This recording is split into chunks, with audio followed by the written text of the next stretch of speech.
Just want to go briefly through the idea of motivation versus discipline. Something I've been thinking about while being on my mental health journey to recovery. What's more important, motivation or discipline, in order to get yourself through life in general. So, um, motivation or discipline. So, what's more important? Um, and I would say, for me, my opinion, they're both largely just as important as each other. I think motivation and discipline are two different things.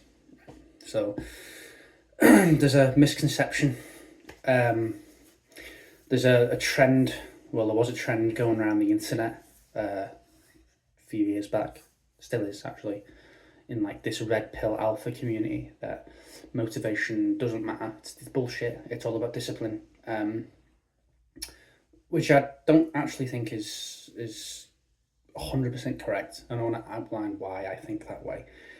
Um, while I do think that discipline is a really important ingredient, if you haven't got discipline, then you can't get through life very well. You're not going to be very mentally tough.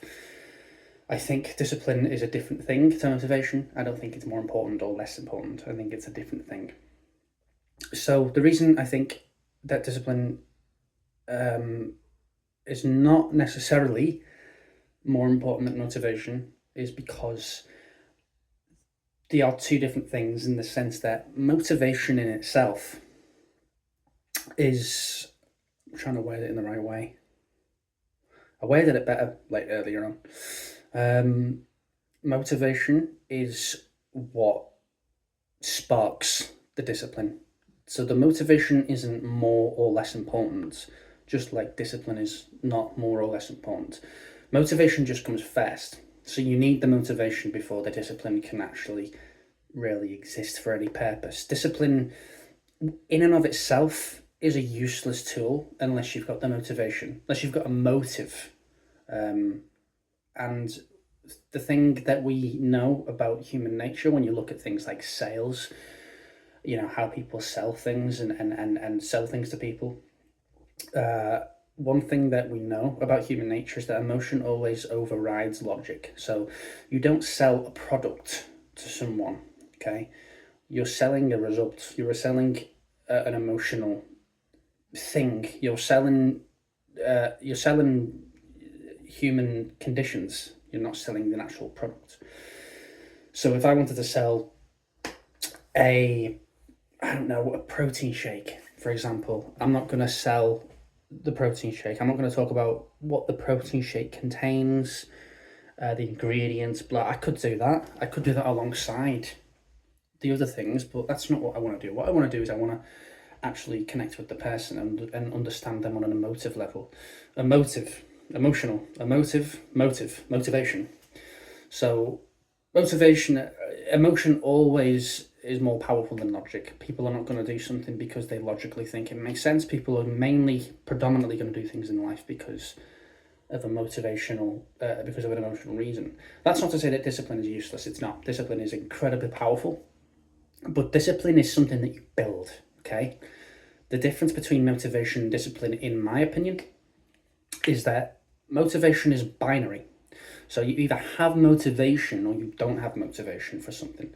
For example, if I wanted to lose weight, I either have motivation or I don't have motivation. It's one or the other. Whereas discipline is more of on a sliding scale. It's something that you build over time. You build discipline. So you don't have discipline or not have discipline. Discipline can be trained. So you train yourself to develop discipline over time. But discipline in and of itself is a useless tool. Just like motivation in and of itself is a useless tool. Because let's flip on the other side. If you've got all this motivation but you've got zero discipline, you're going to end up becoming too mentally fragmented, too mentally weak. You're not going to be able to carry yourself through the hard times. So motivation creates the reason. The motivation is the why, and the discipline is the how. So have you ever heard of that saying? When you know your why, the how is easy. That's the same. That's it. You can have motivation, but if that's all you have and you don't have discipline to get you through the tough times, you're going to get to the point where some days you're not going to feel like doing something. You're going to be far too emotionally driven, which is a thing that can happen. You can be too emotionally driven. You know, I know we talk about mental health and things like that, and I'm a big mental health advocate, obviously, but I think when you rely too much on the emotions and you don't have some kind of rationale and a plan in place, those emotions can override you and they can control you rather than you being able to control your emotions. That's one of the keys. That's one of the many ingredients into developing better mental health, is having some kind of management over your emotional state. Um, there's a really good book, actually. I can't remember who wrote the book. It'll be in the description anyway. It's called The Chimp Paradox: Mind Management, and it talks about. I think it's Professor Dave something. I can't remember what his name was. I've read it a couple of times, and it demonstrates this idea of, your emotions being represented in a chimp. So you have a chimp on a lead, and it's about the fact that you can't actually control your emotions. You can only manage your emotions. So you have to. It's nature versus nurture. So you're gonna naturally have emotions. You're gonna have emotions to things, but the nurture part of it is training yourself to be able to manage your emotions efficiently, so you can have a healthy relationship with your emotions, and it doesn't, without being toxic to yourself, without shutting yourself down to where you don't feel anything and you're just emotionless, because that's not what we want either. Without making yourself emotionless and cruel to yourself, it gives you a balance of, okay, I understand that I'm feeling this way. I'm going to validate it because it's real, and I'm going to give myself self-love for those feelings and validate them. But I'm not going to sit and dwell on them. I'm not going to say, woe is me. I'm not going to say, poor me, poor me. I'm not going to do that. I'm going to work on building a mindset of acknowledging those emotions and making a plan, basically.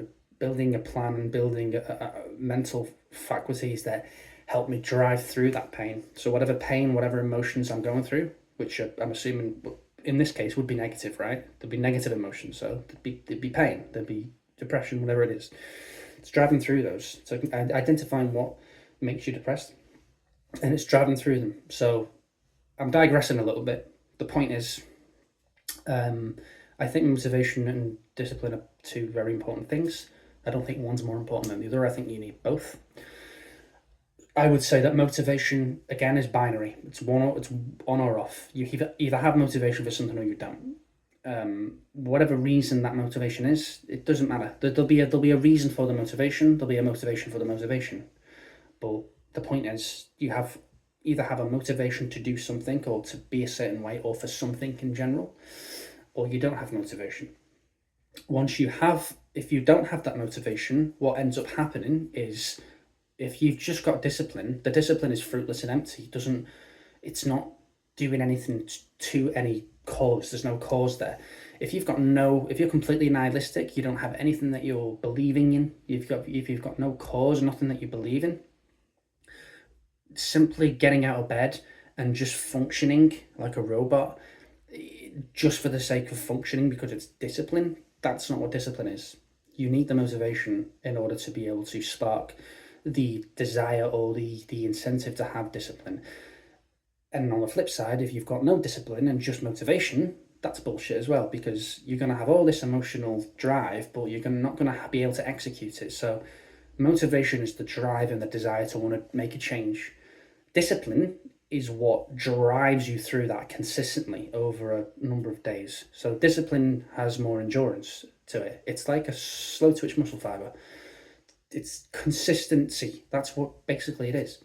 It's the idea of having this consistency. It's about doing the things that you need to do because you know that even if it sucks, even if some days you don't feel like it, you don't have the motivation, or you don't feel like you have the motivation some days, having that discipline will keep you on track. It will keep you accountable. It will keep you on track, and it will let you know, okay, we're doing this for a reason. Might not feel like it today, but stick at it. And it's working towards a goal. And that goal is based on the motivation. We have a motive to do something and we have a goal that we're trying to reach, the goal is there for a reason. Why do we want this goal? And it's about identifying the reasons why we want that goal. Once we can identify the reasons we want this particular goal, for example, I want to lose weight. Why? Okay, go through the reasons, think about why. If you've got an automatic emotional disposition to just want to do that, then you might not necessarily need to go into it and think too much about it. If you just want to, because you feel like it will make your life better, go for it. Go for it. There's no, you don't have to always justify yourself, even to yourself, okay? But it's sometimes a good idea to understand why we want to do something, identify the goal, the reasons for the goal. That will outline our motivation. Our motivation to get from A to B, or A to Z, or lose weight, or gain muscle, whatever it might be. Make money, be better with people, whatever the goal might be. Identify the reason why you want to reach that goal, and then put a plan in place. And then when you start executing your plan, execute it. And how you execute that day in and day out to get closer to your goal is through discipline. Discipline carries you. It carries you because of the motivation. You have the motivation to do something. Discipline is, the motivation will spark the discipline. It will turn on the machine. And then the machine of discipline will take you through the things that you need to do. It is the functionality, it's the consistency, the mental strength. Discipline builds mental strength. And this does not have to be mutually exclusive to the emotional side. Mental strength can work and coincide with the emotional side. If you're going through pain, or you wanted to reach a better goal in life, wanted to fix your life in some way, discipline is a friend, it's not an enemy. So be comfortable with being uncomfortable for a reason, and being uncomfortable is part of discipline. And be comfortable with that, because you know underneath it there's the element of, why are we doing this? Why are we going to the gym every day? Why are we studying at college to get a qualification? Why are we doing this? It sucks some days, it's difficult, it's hard, it's frustrating, it's tough, but why are we doing it? We're doing it because we have this goal, and we're constantly driving ourselves forward with this goal. This goal is just there. It's something that we want, and if you want it enough, you will find a way to achieve it. That's motivation and discipline. So I think they both coincide together. They're both functionally very, very good friends with each other, but you need to, everybody has some kind of motivation. Most people have, unless you're nihilistic and don't believe in anything, most people have some kind of motivation. But discipline is something you need to train over time. So if you don't have that much discipline right now, don't be too hard on yourself. Discipline is trained. Discipline is something you develop and build over time. And it's something that you have to build up in yourself as a person. Once you can master discipline, it makes it a lot easier. So yeah, let me know what your opinions are. If you've got any difference of opinions, if you've got anything that you might want to teach me about, anything that maybe I've said that might be inaccurate, this is just my opinion based on my experiences of life. So feel free to share your viewpoints on it as well. Thanks for watching, guys, and see you later.